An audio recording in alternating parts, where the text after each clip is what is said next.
Praise Lord. വേഗം യേശുക്രിസ്തുവിന്റെ നാമത്തിൽ സ്നേഹത്തെ എല്ലാ ദൈവങ്ങൾക്കും അറിയിക്കുന്നു. ദൈവമക്കളെ, നമ്മുടെ ചില പ്രാർത്ഥനാ വിഷയങ്ങൾക്ക് മറുപടി കിട്ടാൻ താമസിക്കുമ്പോൾ എൻ്റെ നിങ്ങളുടെ എല്ലാ ഹൃദയത്തിലേക്ക് ഓടി വന്നൊരു ചിന്തയുണ്ട്. ദൈവത്തിന് നമ്മളെ ഇഷ്ടമില്ലേ? കർത്താവിൻ്റെ ഹിതപ്രകാരമല്ലേ നമ്മൾ ജീവിക്കുന്നത്? എന്തായിരിക്കാം പല വിഷയങ്ങൾക്കും ഇതുപോലെ പെൻഡിങ് ആവുന്നത് അല്ലെങ്കിൽ മറുപടി കിട്ടാതെ ഡിലേ ആകുന്നതെന്ന് ഒരു ഹൃദയഭാരത്തോടെയാണ് നിങ്ങൾ ഈ വീഡിയോ കാണുന്നതെങ്കിൽ ദൈവമക്കളെ, ഭാരപ്പെടേണ്ട കാര്യമില്ല. എല്ലാത്തിനും തക്ക സമയമാകുമ്പോൾ കർത്താവ് നമ്മുടെ ജീവിതത്തിൽ അതിന് മറുപടി തരും. അതിന് ഏറ്റവും അനുഗ്രഹിക്കപ്പെട്ട ഉദാഹരണം പറയട്ടെ. നമ്മുടെ യേശുക്രിസ്തു ഈ ഭൂമിയിൽ വന്ന് 33 വർഷക്കാലം നമുക്ക് വേണ്ടി ജീവിച്ചു മരിച്ചു ഉയർത്തെഴുന്നേറ്റു അല്ലേ? എപ്പോഴാണ് ഉയർത്തെഴുന്നേറ്റെ? 3-ാം ദിവസം. ഒന്ന് ചിന്തിച്ചു നോക്കിയേ. ദൈവപുത്രനാ അദ്ദേഹത്തിന് ആ ക്രൂശിൽ മരിച്ച അടുത്ത സെക്കൻഡ് തന്നെ ഉയർത്തെഴുന്നേറ്റ് സ്വർഗാരോഹണം ചെയ്യാൻ പറ്റാഞ്ഞിട്ടാണോ? അല്ലെങ്കിൽ അതിന് പവറോ കപ്പാസിറ്റിയോ ഇല്ലാഞ്ഞിട്ടാണോ? അല്ല.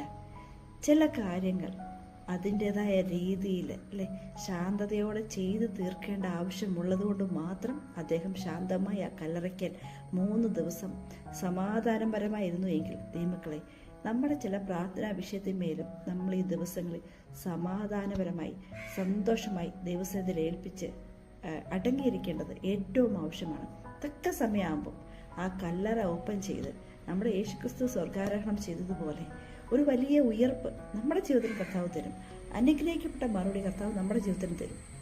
ഒന്നും മാത്രമുണ്ട്, ശാന്തതയോടെ സമാധാനത്തോടെ ആയിരിക്കുക. പിറുവിറുക്കേണ്ട കാര്യമില്ല. കർത്താവിന് നമ്മുടെ ഇഷ്ടമില്ലാഞ്ഞിട്ടോ ദൈവഹിത പ്രകാരം നമ്മൾ ജീവിക്കാനിട്ടോ അല്ലെങ്കിൽ ശാപം കൊണ്ട് നമ്മുടെ ജീവിതത്തിൽ മറുപടി കിട്ടാതിരിക്കുന്ന ഒന്നുമല്ല. ഒന്നു മാത്രം, ദൈവത്തിൻ്റെ സമയമാകുമ്പോൾ. കാരണം കർത്താവിന് എല്ലാത്തിനും അതിൻ്റേതായിട്ടുള്ള സമയമുണ്ട്. പെർഫെക്റ്റ് ടൈം നോക്കി നമ്മുടെ ജീവിതത്തിൽ മിറാക്കിൾ ചെയ്യുന്നൊരു ദൈവത്തെയാണ് നമ്മൾ വിളിക്കുന്നത് അല്ലേ? നമ്മുടെ യേശുക്രിസ്തു എപ്പോഴും മിറാക്കിളിൻ്റെ ദൈവമാണ്. അസാധ്യങ്ങളെ സാധ്യമാക്കുന്ന ദൈവമാണ്. സാധ്യതയെ സാധ്യതയാക്കുന്ന ദൈവമല്ല, അസാധ്യങ്ങളെ നമുക്ക് വേണ്ടി പ്രവർത്തിച്ച് അത് നമ്മുടെ കരങ്ങളിൽ തരുന്ന ദൈവമാണ്. അതുകൊണ്ട് ഈ ദിവസങ്ങൾ എൻ്റെ നിങ്ങളുടെ പ്രാർത്ഥനാ വിഷയത്തിന് ഏതെങ്കിലും രീതിയിൽ മറുപടി കിട്ടാൻ ലേറ്റ് ആവുന്നുണ്ടെങ്കിൽ ഭാരപ്പെടേണ്ട. ദൈവസ്ഥലത്തിൽ ഏൽപ്പിക്കുക. അദ്ദേഹം വലിയ വിടുതന ചെയ്യുക തന്നെ ചെയ്യും. God bless you all.